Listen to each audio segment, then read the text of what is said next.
This is a reading from the Notebooks by Marie Valtorta, 1943, August the 20th.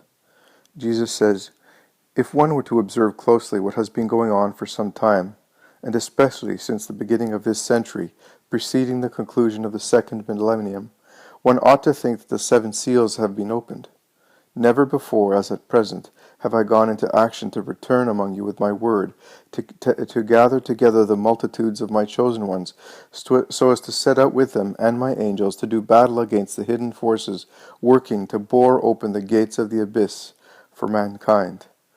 War, famine, pestilences, the instruments of military homicide, which are more than the ferocious beasts mentioned by the beloved one, earthquakes, signs in the sky, eruptions in the entrails of the earth, and the miraculous calls towards mystical ways of little souls moved by love, persecutions against my followers, the loftiness of souls, and the lowliness of bodies. Nothing is lacking among the signs whereby the time of my wrath and my judgment may seem to you to be near. In the horror you experience, you exclaim, 'The time has come, it cannot get more tremendous than this,' and you loudly call for the end which will free you. The blameworthy call for it, mocking and cursing, as always. The good call for it, who can no longer bear to see evil triumphing over good. Peace, my chosen ones, a little longer, and I shall come. The sum of sacrifice needed to justify the creation of man and the sacrifice of the Son of God is not yet fulfilled. The marshalling of my cohorts is not yet finished, and the angels of the sign have not yet placed the glorious seal upon all the brows of those who have deserved to be chosen for glory. The disgrace of the earth is such that its fumes, not very different from those issuing from Satan's dwelling, rise to the feet of God's throne with a sacrilegious impetus. Before the appearing of my glory, it is necessary for east and west to be purified, so as to be worthy of the appearance of my face. Purifying incense and oil consecrating the great, boundless altar where the last Mass will be celebrated by me, the eternal Pontiff, served at the altar by all the saints, which heaven and earth contain in that hour, are the prayers and sufferings of my saints, of my heart's beloved, of those already marked with my sign, of the blessed cross, before the angels have marked them. It is on earth that the sign is engraved, and it is your will which engraves it. Then the angels fill it with incandescent indelible gold, which makes your brows shine like the sun in my paradise. Great is the present horror, my beloved, but how very, very much it is still has to increase to become the horror of the last times. And if it truly seems that wormwood has been mixed into man's bread, wine, and sleep, a very, very great deal more wormwood must still drip into your waters, onto your tables, and onto your couches before you have reached the total bitterness which will be the companion of the last days of this race created by love, saved by love, which has sold itself to hatred.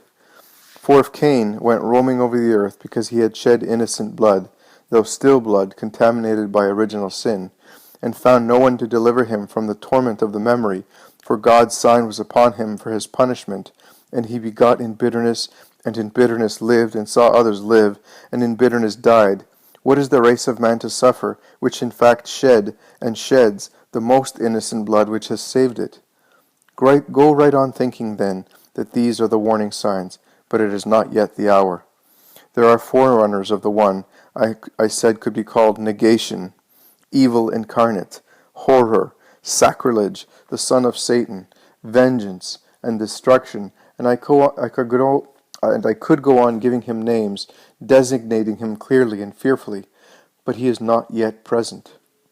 He will be a very lofty person, as lofty as a star, not a human star shining in a human sky, but a star from a supernatural sphere that, yielding to the flattery of the enemy, will experience pride after humility, atheism after faith, lust after chastity, the hunger for gold after gospel poverty, and a thirst for honors after concealment.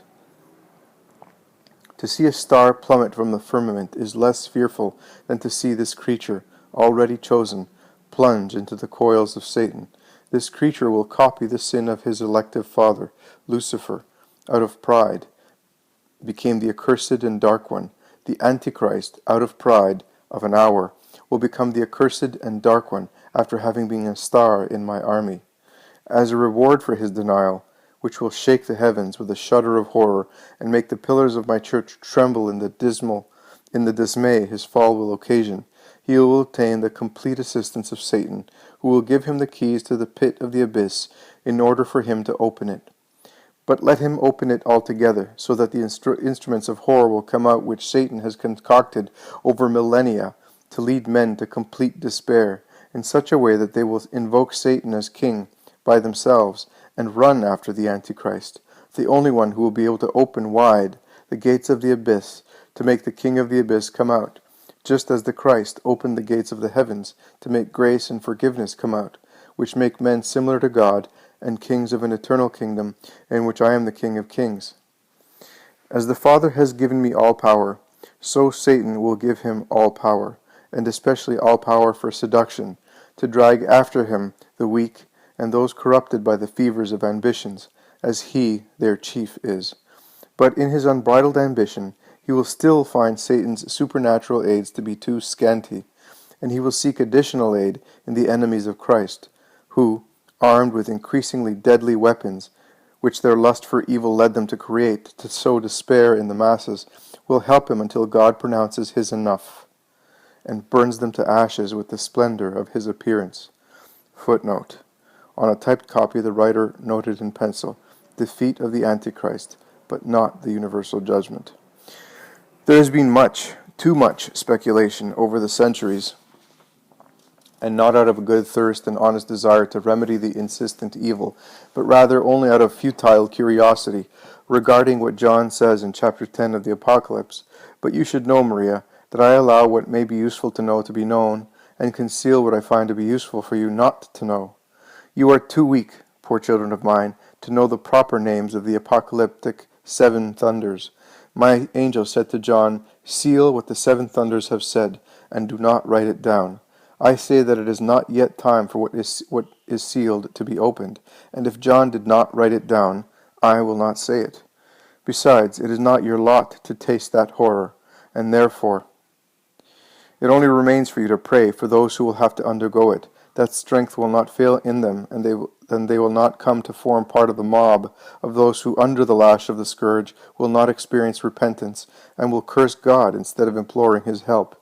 Many of these are already on the earth, and their seed will be 7 times 7 more demoniacal than they are.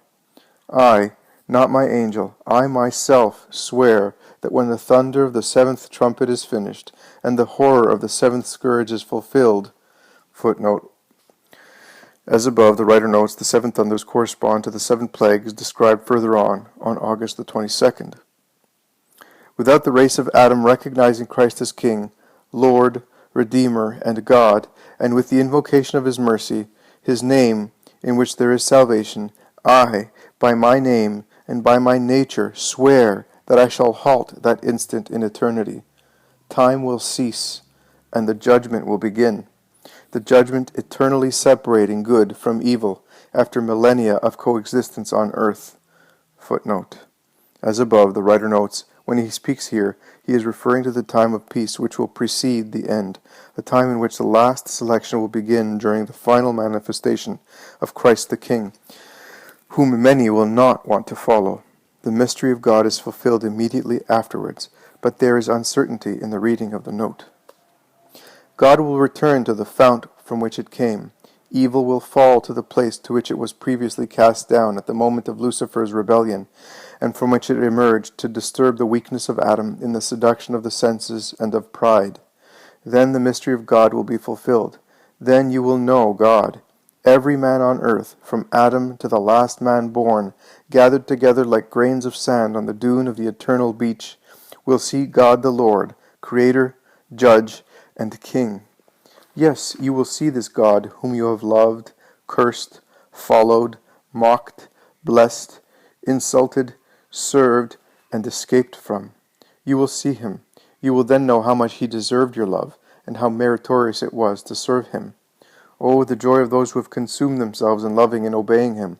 Oh, the terror of those who have been his Judases, his Cains, those who have preferred to follow the adversary and seducer, instead of the Word made man, in whom there is redemption, the Christ, the way of the Father, Jesus, the most holy truth, the Word, true life.